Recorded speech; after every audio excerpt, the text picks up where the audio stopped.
నిన్న కేసీఆర్ ప్రారంభం సందర్భంగా మాట్లాడినటువంటి మాటలు కొన్ని బైట్ల మీద మీకు ఎక్స్ప్లెయిన్ చేసేటువంటి ప్రయత్నం చేస్తాం మిత్రులారా. ఫస్ట్ మాట్లాడింది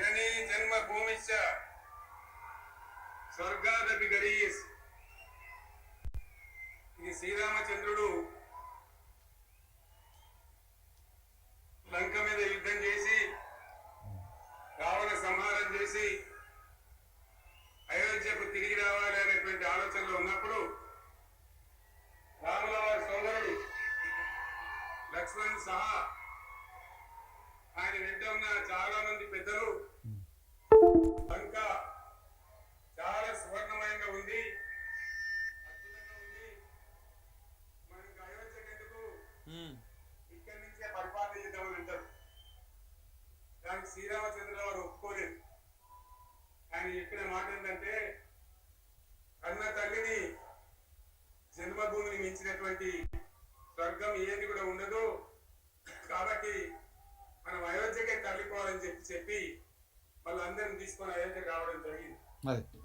అదే స్ఫూర్తితోని చాలా గందరగోళ స్థితిలో ఉన్నటువంటి, దిక్కు తోతని స్థితిలో ఉన్నటువంటి, ఆత్మహత్యలకు ఆలవాలమైనటువంటి, వలసలకు నిలయమైనటువంటి ఘోరమైన ఆపదలో వలసవాదుల విషకవిలో చిక్కి నలిగిపోతున్న తెలంగాణ రాష్ట్రాన్ని ఎట్టి పరిస్థితుల్లో విముక్తి చేయాలని, స్వరాష్ట్రం సాధించాలని, జనని జన్మభూమిని మించిన వేరేది లేదని చెప్పి నేను ఒక్కడిగా బయలుదేరి ఆనాడు తెలంగాణ ఉద్యమానికి శ్రీకారం చుట్టడం జరిగింది. తెలంగాణ ఉద్యమానికి ఎట్లా శ్రీకారం చుట్టిరు ఏంటి అనేది ఫస్ట్ ప్రారంభోపన్యాస సందర్భంగా మాట్లాడినటువంటి మాటలు. దీనికంటే ముందు కేసీఆర్ గారు కూర్చొని నిన్న మన పహల్గాము దాడులు జరిగినాయి కదా, ఆ దాడులలో 26 మందిని ఉగ్రవాదులు పొట్టన పెట్టుకున్నారు కదా, ఆ పొట్టన పెట్టుకున్న సందర్భంగా వారికి నివాళులు అర్పించారు. ఫస్ట్ అంటే మౌనం పాటించారు. కాశ్మీర్లో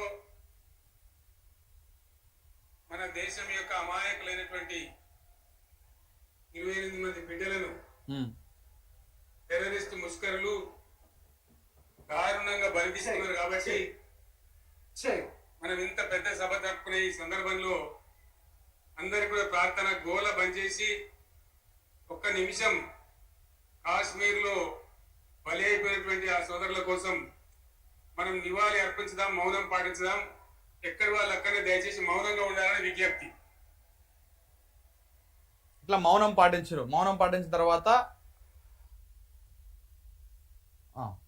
ఆనాడైనా ఏనాడైనా ఈవెన్ ఈనాడైనా తెలంగాణకు విలన్ నంబర్ 1 కాంగ్రెస్ పార్టీ అని మనం చేస్తా ఉన్నా. మనందరికీ కూడా తెలిసిన విషయం అది. సో ఇంతసేపు చెప్పుకున్నాం కదా మనం, తెలంగాణకు నెంబర్ 1 విలన్ కాంగ్రెస్ పార్టీ అని చెప్పేసి ఆయన అందులో చెప్పడం జరిగింది. ఇక ఇంకా చాలా అంశాలు మాట్లాడారు. సూర్యని ఒక రాజుండే,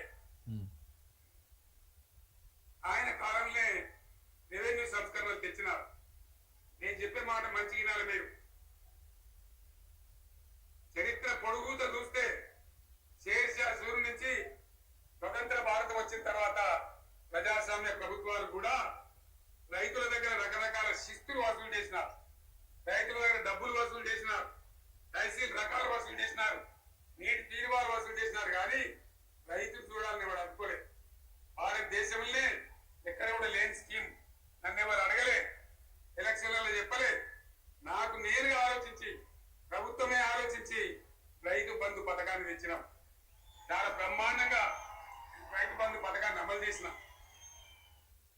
అయితే రైతు బంధు గురించి మాట్లాడుతూ, రైతు బంధు పథకం ఎట్లొచ్చింది, గత ప్రభుత్వాలు ఏం చేసినాయి, తెలంగాణ రాష్ట్రమే కాదు దేశ స్వతంత్రానికి ముందు కూడా రాజుల కాలం నుంచి స్వతంత్రం వచ్చిన తర్వాత ప్రజాస్వామ్య ప్రభుత్వాల కాలం నుంచి మొదలు పెడితే మొన్నటిదాకా కూడా రైతుల నుంచి పన్నులు వసూలు చేసినటువంటి ప్రభుత్వాలు ఉన్నాయి, రాజ్యాలు ఉన్నాయి, రాజులు ఉన్నారు, అధికారం చెలాయించినటువంటి పాలకులు ఉన్నారు. కానీ రైతులకు ఇచ్చినటువంటి పాలకులు ఎవరు లేరు. రకరకాల శిస్తుల పేరుతోటి రైతుల నుంచి నగదు రూపంలో డబ్బులు వసూలు చేసుకొని పన్నుల రూపంలో వసూలు చేసుకున్నారు తప్ప ఎవరు కూడా రైతులకు ఇవ్వలేదు. కానీ మేము రైతు బంధు అనేటువంటి స్కీమును తీసుకొచ్చి రైతులకు సాయం చేసేటువంటి కార్యక్రమం చేసినాము. ఆ రైతు బంధును విజయవంతంగా మేము నడిపించినాము. ఈ రైతు బంధు విషయంలో కాంగ్రెస్ పార్టీ ప్రజలను రైతులను తప్పుదో పట్టించింది. కేసీఆర్ 10,000 ఇస్తున్నాడు ఎకరానికి, మేము అధికారంలోకి వస్తే 15,000 ఇస్తామని చెప్పేసి చెప్పిర్రు. ఈ నమ్మించి మోసం చేసి ఇప్పుడు ఆ 10,000 లేవు 15,000 లేకుండా మొత్తానికి బురిడి కొట్టించి దాని రైతు బంధును బొందబెట్టిర్రు అని చెప్పేసి నిన్న కేసీఆర్ మాట్లాడడం జరిగింది. నిజంగా కూడా మరి రైతు బంధు చాలా మందికి రాలే. రుణమాఫీ గురించి కూడా మాట్లాడారు. రుణమాఫీ మొత్తం అయిపోయిందని చెప్పారు. ఎంతమందికి వచ్చింది రుణమాఫీ? ఎంతమందికి వచ్చింది చెప్పండి? ఏడనో ఊర్లో ఓ 10 మందికి వస్తే మహా ఎక్కువ, ఓ 10 మందికో 5గురికో. రైతులు ఉన్న మొత్తం ఉన్నటువంటి రైతులల్లో 10% to 20% అంతకు మించి రాలేదు. ఇప్పటికి 60-70 వేలు ఉన్నటువంటి వాళ్ళకు, లక్షలోపు ఉన్నటువంటి వాళ్ళకు కూడా రుణమాఫీ కాలే. దానికి కారణం ఎవరు? ఈ నమ్మించి మోసం చేసి ప్రజలను ఒక మభ్య పెట్టి అవేవో కార్డులు ఇచ్చిర్రు. 6 గ్యారెంటీలకు 6 కార్డులు. ఆ కార్డులు ఎక్కడ పోయినాయో, ఆ గ్యారెంటీలు ఎక్కడ పోయినాయో, అవి ఇచ్చినోడు ఎక్కడ పోయిండో, చెప్పినటువంటి మాటలు ఎక్కడ పోయినాయో, ఇవన్నీ కూడా ప్రజలు ఇలా గుర్తు చేసుకుంటా ఉన్నారు. సో అట్లా రైతు బంధు గురించి కూడా ఆయన ప్రస్తావిస్తూ మాట్లాడడం జరిగింది.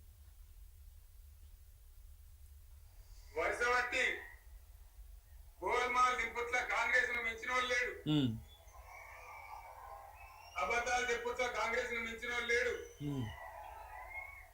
ఎన్ని చెప్పి ఇక్కడ నోరు జాగరని ఉన్న గాంధీలు లేని గాంధీలు డూప్లికేట్ గాంధీలు అంతా ఢిల్లీకి కూడా దిగిరి సప్పట్లు కొట్టి డాన్సులు చేసి స్టేజ్ల మీద. ఇక్కడ ఉన్న వాళ్ళు సరిపోరని చెప్పేసి ఢిల్లీకి వెళ్ళి ఉన్న గాంధీలు లేని గాంధీలు డూప్లికేట్ గాంధీలు అందరూ ఢిల్లీకి వెళ్ళి దిగిర్రు, సప్పట్లు కొట్టిర్రు, డాన్సులు చేసిర్రు, స్టేజ్ల మీద బండ్ల మీద ఎగిరిర్రు, పాటలు పట్టుకొని డాన్సులు చేసిర్రు, ఇవన్నీ చేసిర్రు, గోల్మాల్ చేసి గోవిందం కొట్టిపోయారు అని చెప్పేసి చెప్తా ఉన్నాడు.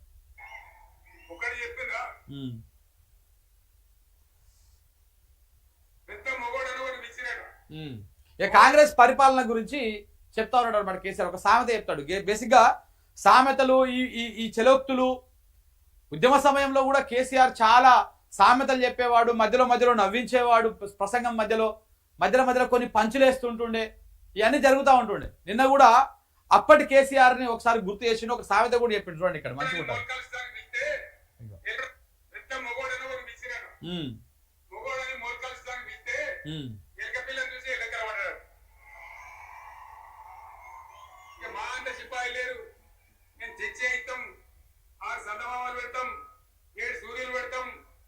నమ్మబలికి ప్రజలను దగా చేసి మంచిగా తెలంగాణ నాగం పట్టించి ఓట్లు వేయించుకొని ప్రజలను మోసం చేసేది, దగా చేసేది.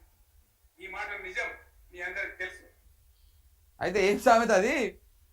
ఊర్లో ఒక ఆయన ఓ మొగాయనను పిలిచిరంట. మొలకలుకు తందుకు అంటే మనకు ఊర్లలో వ్యవసాయం చేస్తూ ఉంటే వాళ్ళకి బాగా తెలుస్తుంది. ఫస్ట్ మనం తూకం పోస్తాం కదా, వరికి తూకం పోస్తాం కదా, ఆ తూకం పోసే కంటే ముందు వడ్లని ఒక గోనె బస్తాలు కట్టేసి నీళ్ళల్లో వేస్తారు. వడ్లను ఒక గోనె బస్తాలు కట్టి నీళ్ళల్లో వేస్తారు. ఆ నీళ్ళల్లో ఒక 24 hours అట్లా పైన ఉంచి బాగా నానిందాక ఉంచి ఆ నీళ్ళ నుంచి తీసి బస్తాను తీసి బయటేసి దాని మీద వరిగడ్డి వేస్తారు. లేకపోతే కొంతమంది రకరకాల పొట్టు లాంటివి పోస్తారు, అంటే ఉబ్బరం వచ్చేటట్టుగా వరిగడ్డి పోసి అది ఆ వడ్లు, ఆ బస్తాలు ఉన్నటువంటి వడ్లన్నీ మొలకెత్తుతాయి. మొలకెత్తిన తర్వాత ఆ వడ్లన్నీ మళ్ళీ ఆ బస్తాలకి వెళ్ళి తీసి ఆ మొలకెత్తిని తీసి నీట్గా దాన్ని ఎల్పి చేసి సాగు చేసేటటువంటి మడిలో ఇట్లా చల్తారనమాట. ఇట్లా చల్లితే అది మొలక అలికినట్టు అనమాట. అయితే ఊర్లో ఒక మొగాయనని, పెద్ద పోటు మొగాయనని మొలకలకు పిలిస్తే ఆ మొలకలకే సందర్భంగా ఆడొచ్చిన ఎలుకను చూసి ఎలెలకల పడ్డాడంట. సేమ్ అట్లనే వీళ్ళు పెద్ద మూతవారు లెక్క కాంగ్రెస్ వాళ్ళు, మేము రకరకాల హామీలు ఇచ్చేసి మేము తెలంగాణ రాష్ట్రాన్ని కేసీఆర్ కంటే అద్భుతంగా పరిపాలన చేస్తాము, ప్రజలకు కేసీఆర్ ఇచ్చిన దానికంటే అద్భుతంగా ఇంకా మేము ఫలాలను అందిస్తాము, ఇవన్నీ చెప్పి కేసీఆర్ కంటే మంచిగా చేస్తామని చెప్పినటువంటి ఈ మొగోళ్ళు కాంగ్రెస్ వాళ్ళు ఈ ఎలకల్ అధికారంలోకి రాగానే ఎలకను చూసి ఆయన ఎలెలకల పడ్డట్టు ఇలా అధికారంలోకి వచ్చినాక ఉన్నాయన్ని ఎగ్గొట్టేసి ఎలెలకల పడుకున్నారు, ఎలెలకల పడ్డారు అని చెప్పేసి కేసీఆర్ ఒక సామెత రూపంలో ఎక్స్ప్లెయిన్ చేసింది నిన్న. నిజంగా కూడా మరి అది వాస్తవమే అనిపిస్తున్నది.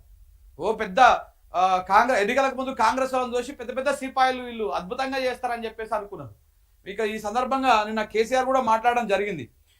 ఆయన బట్టి విక్రమార్క గారు TV9లో కూర్చొని సార్ మరి మీరు చెప్పే 6 గ్యారంటీలు 420 హామీలు ఇవన్నీ కలుపుకుంటే రాష్ట్ర బడ్జెట్ను మించిపోవడమే కాదు 3 ఎక్కువైతుంది రాష్ట్ర బడ్జెట్కు పైసలు ఎట్లా తెస్తారు ఏడికెళ్ళి ఇస్తారు అని చెప్పేసి ఒక చదువుకున్నటువంటి విద్యార్థి ఒక జ్ఞానవంతుడు అడిగితే మన బట్టి గారు ఇప్పుడు ఆర్థిక శాఖ మంత్రి గారు అప్పుడు కాంగ్రెస్ కీలక నాయకులు లెక్క ఉండి అప్పుడు ఏం మాట్లాడిన ఆయన దోతి కట్టుకొని పంచ కట్టుకొని అద్భుతంగా ఏం ప్రసంగాలు ఇచ్చింది టీవీ9లో మాకు కాంగ్రెస్ పార్టీకి వనరులు సృష్టించడము అనుభవం ఉంది మీ స్వతంత్రం తెచ్చిన పార్టీ మాది మాకు వనరులు సృష్టించడం కానీ వనరులని వాడుకోవడం కానీ మాకు బాగా తెలుసు అని చెప్పేసి ఆయన మాట్లాడడం జరిగింది మాకు ఏమీ కష్టం కాదు 6 గ్యారంటీలను 420 హామీలను 3 పూలు 6 కాయల లెక్క మేము అద్భుతంగా పరిపాలన చేస్తాము అన్ని ఇచ్చిన హామీలు ప్రతి ఒక్కటి నెరవేరుస్తాము అని చెప్పేసి ఆయన చెప్పడం జరిగింది నిజంగానే ప్రజలు కూడా నమ్మిరు అరే గిద్ద గట్టిగా చెప్తున్నారు కాంగ్రెస్ పార్టీ అంటే మరి నిజంగానే